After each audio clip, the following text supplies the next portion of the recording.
After Sam died, my mom and Edie got really close. They'd both lost a lot.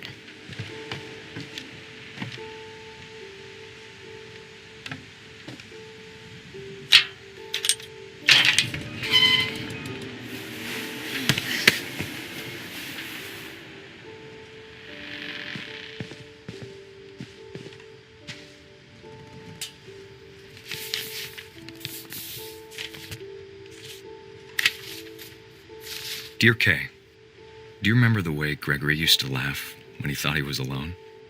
Like something funny was happening, but only he could see it. I think he saw things the rest of us don't.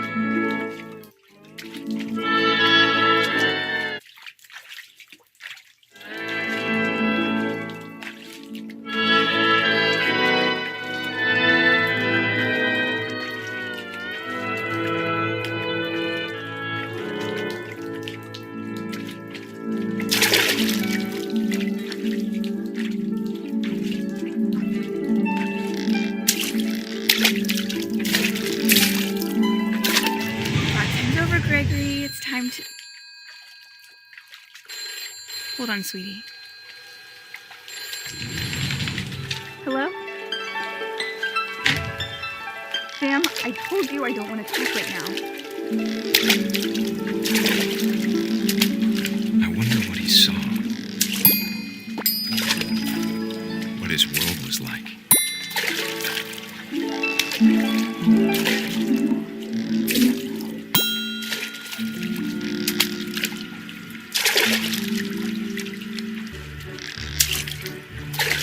He reminded me so much of Calvin.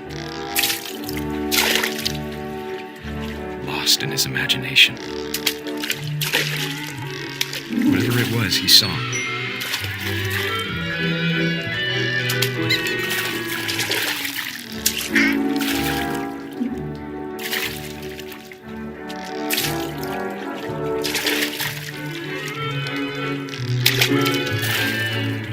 It sure made him happy.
Silly it sounds.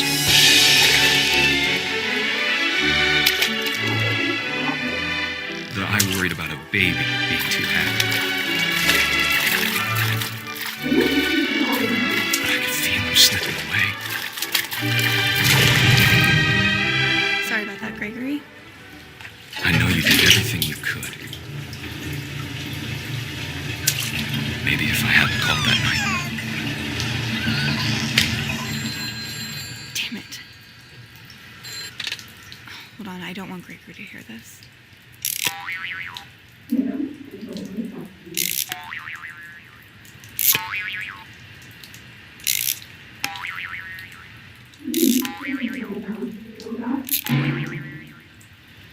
I wish he could have told us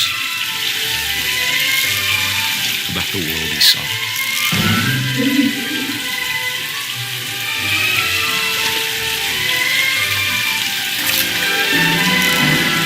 There's so much I don't understand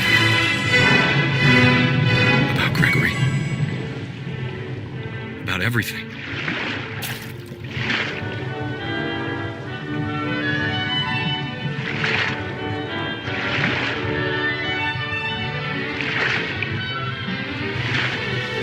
But I know what happened wasn't your fault.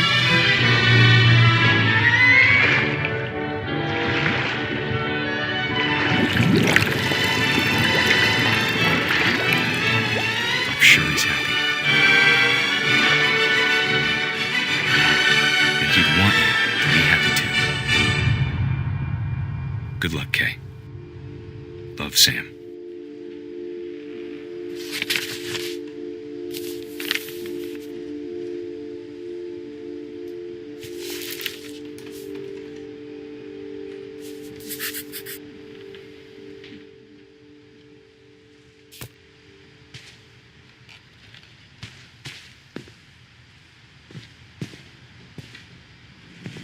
I can't imagine my mom ever writing poetry, and yet...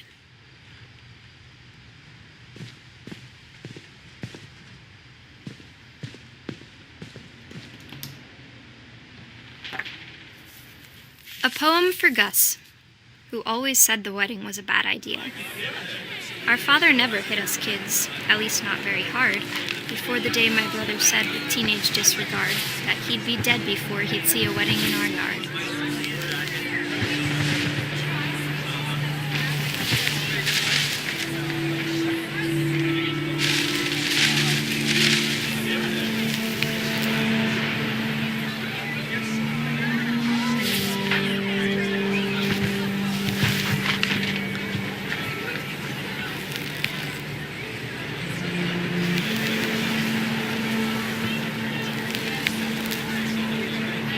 Father made him come, of course, but Gus stood far apart, just flew his kite and bottled up the storm inside his heart.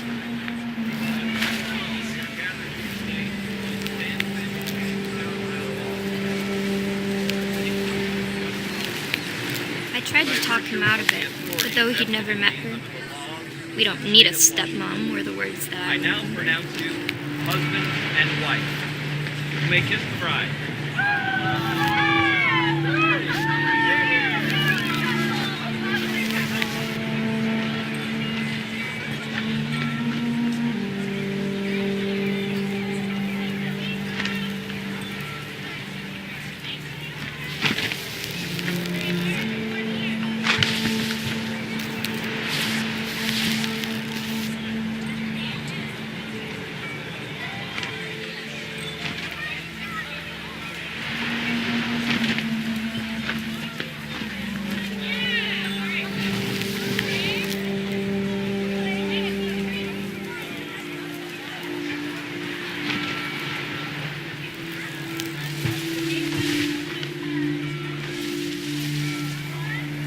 When the time for photos came, Dad ordered him to come here.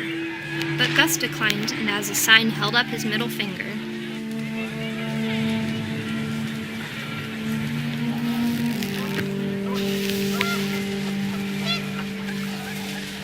The wind picked up and panicked geese appeared and quickly went. But all the humans did that day was go inside the tent.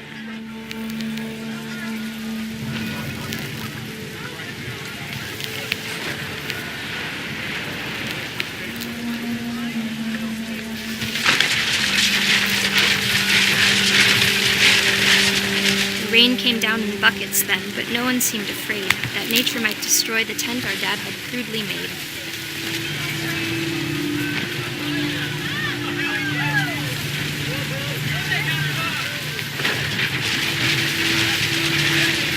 The thunder sounded much too close and full of angry power, but all my father said to this was, "Make the music louder."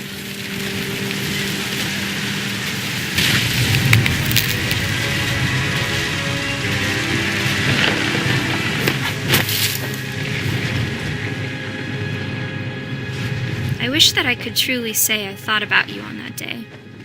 Out there on the beach alone, just you, the wind, the sea, and foam. But I didn't, until we found you.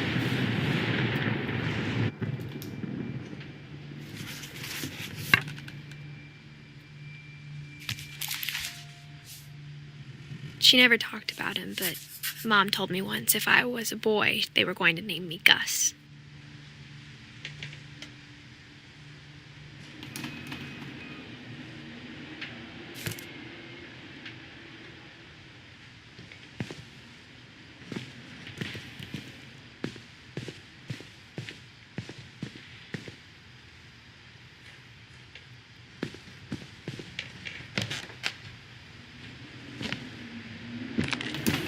My mom moved up to the loft after her brothers died. At At the time, it was as far away as she could get.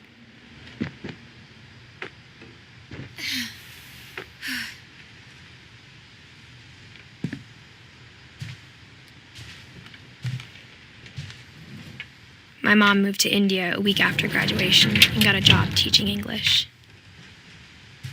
She spent a summer building houses in Calcutta, where she met my dad, Sanjay.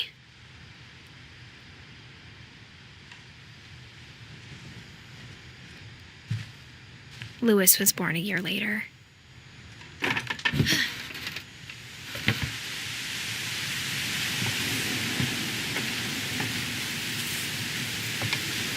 When my dad died, I don't think Mom knew where else to go. I'm sure Edie was happy to have her back.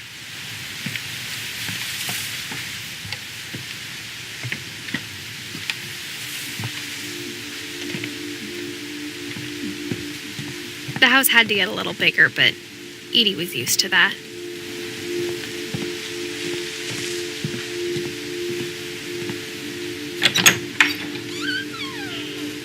And for a while, things were good, almost normal.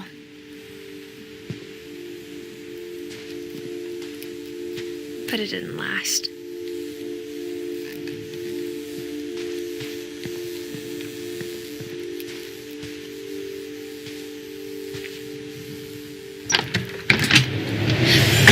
The beginning of the end was Milton's 10th birthday, when Edie gave him a castle.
Milton Finch in The Magic Paintbrush.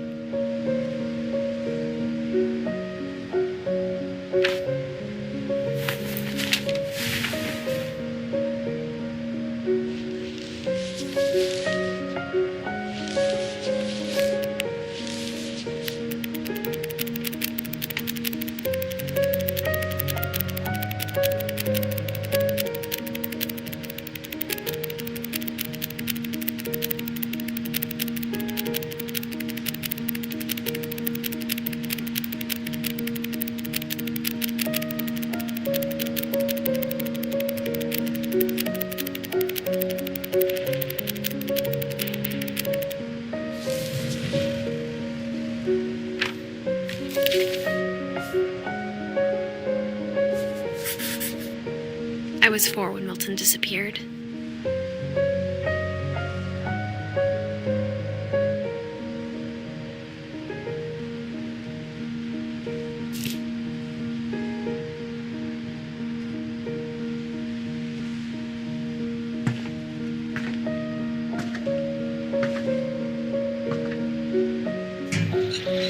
Mom spent months searching for my brother. Then she sealed the doors.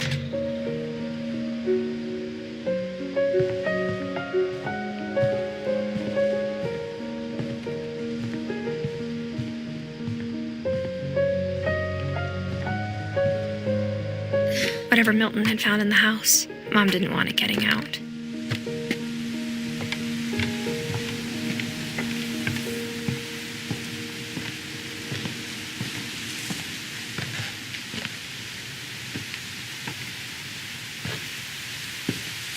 Mom definitely blamed Edie, but I think Louis blamed himself. After after he graduated, he just spent more and more time in his room. Until Mom got him a job at the cannery.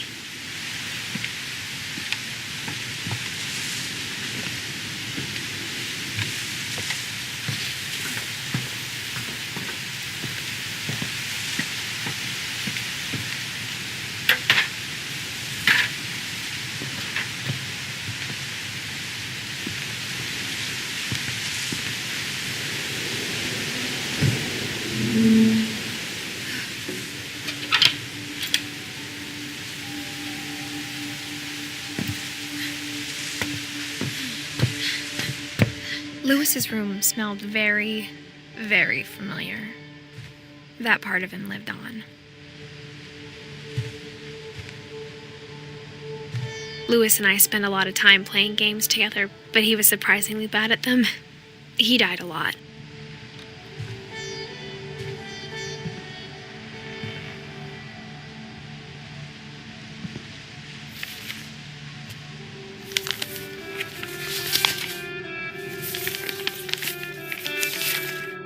Dear Mrs. Finch, as Lewis's psychiatrist, I can understand your desire for an explanation. As I see it, the trouble began in January, shortly after we convinced your son to seek treatment for substance abuse. Newly sober, I believe Lewis first noticed the monotony of his daily life.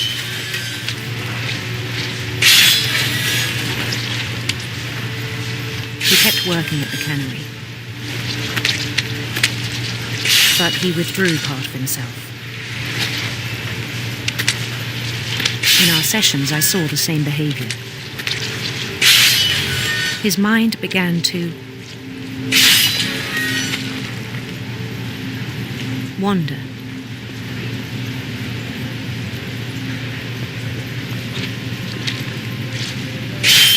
I asked him to describe it. He said he started small. Imagining a labyrinth.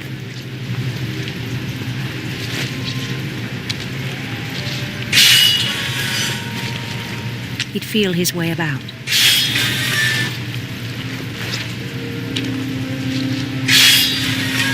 Then something moved.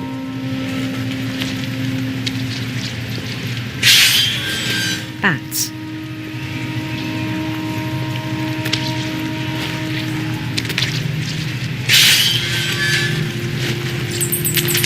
And toads.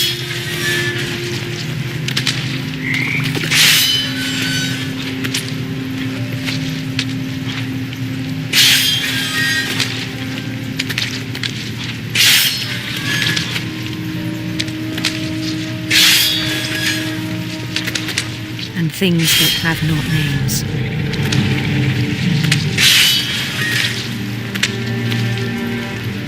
He knew it was all in his head.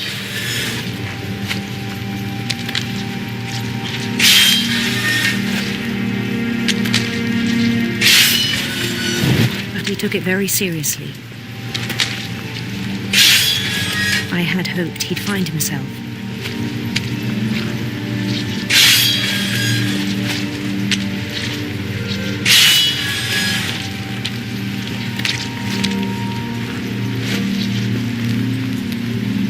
But he found something more. I worried about him then. Daydreaming at the cannery.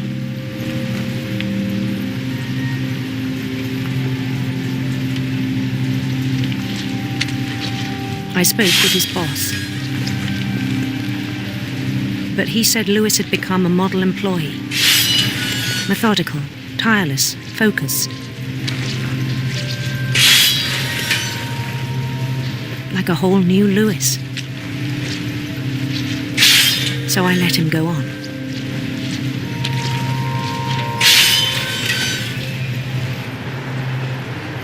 I even encouraged him. It seemed very promising at first.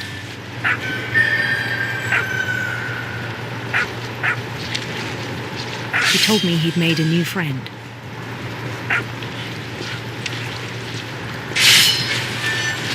On the edge of a city he named Lewis Topia.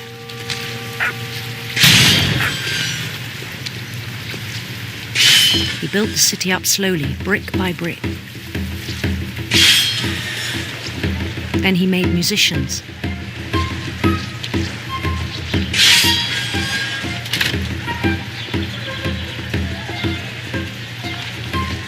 And songs for them to play.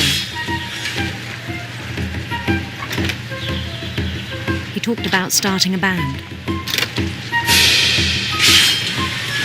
And he was always humming something. Every day his imagination grew stronger.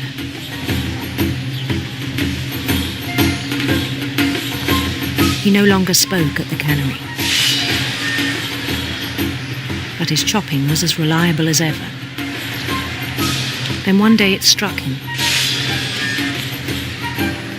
that all the cheering crowds, even the stones under his feet, were all in his imagination, so he could do whatever he wished.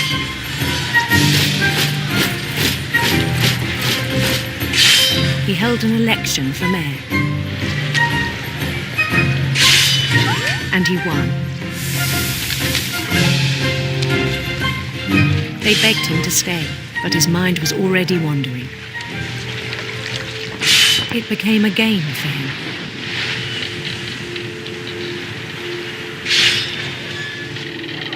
He'd conquer a city, then immediately push on. New Louisville.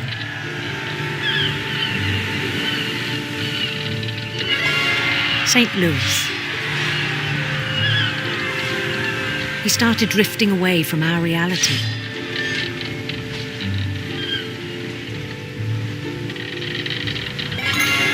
Minneapolis. Until one day he forgot to go home from the cannery. Even as his mother pleaded with him, part of Louis kept sailing on.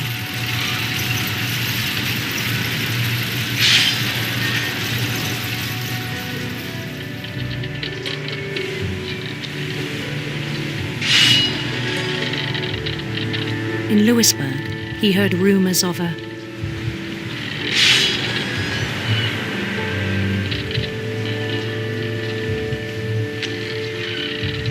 handsome queen.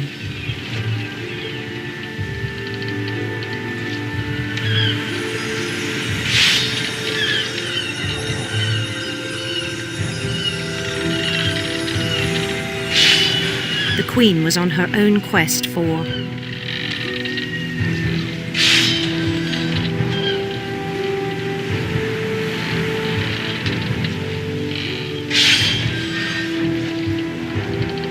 sinister serpents.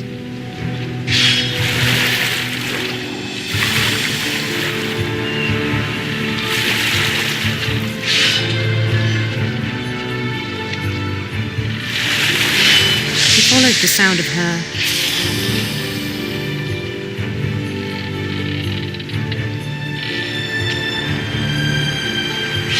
silver harp.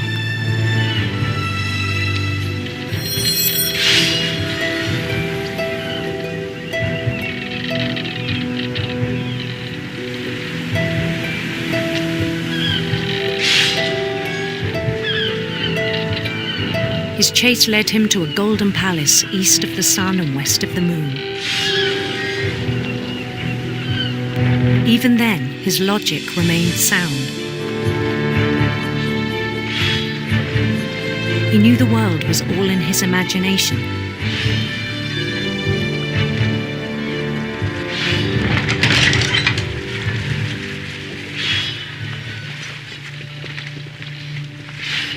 But he was so proud of having created it. In his own eyes, he'd become something greater than a king.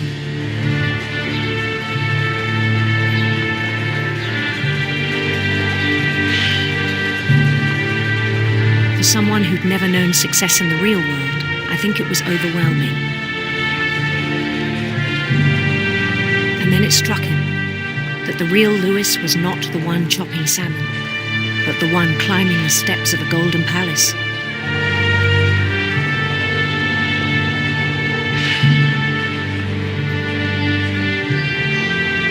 My imagination is as real as my body, he told me. It was hard to argue with him.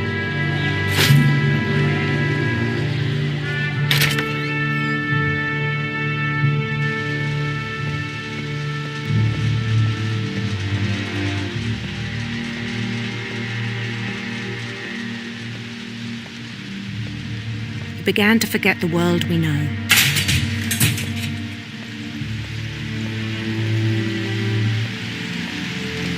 I think it pained him to remember Lewis, the cannery worker.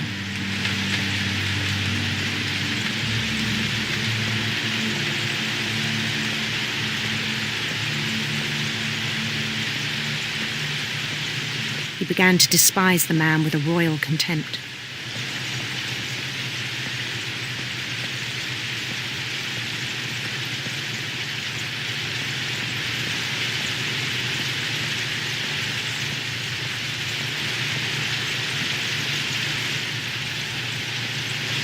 I still thought I could save him. Even after he said he was being crowned king over all the lands of wonder. The palace would be packed with his companions.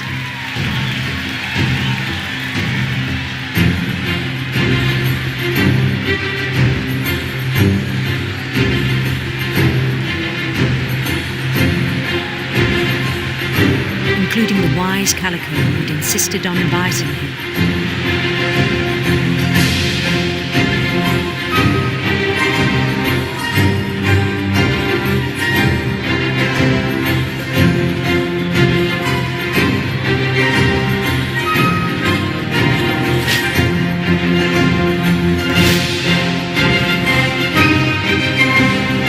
His queen waited, holding his crown.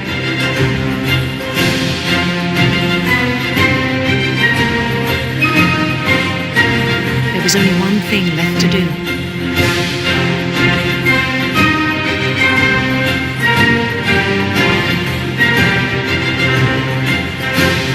Bend down his head.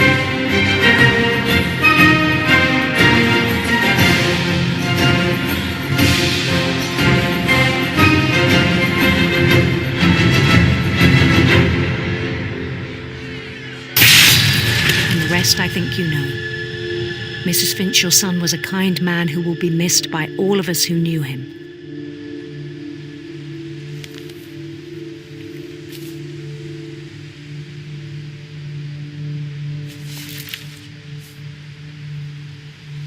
My brother was really cool. I wish you could have met him.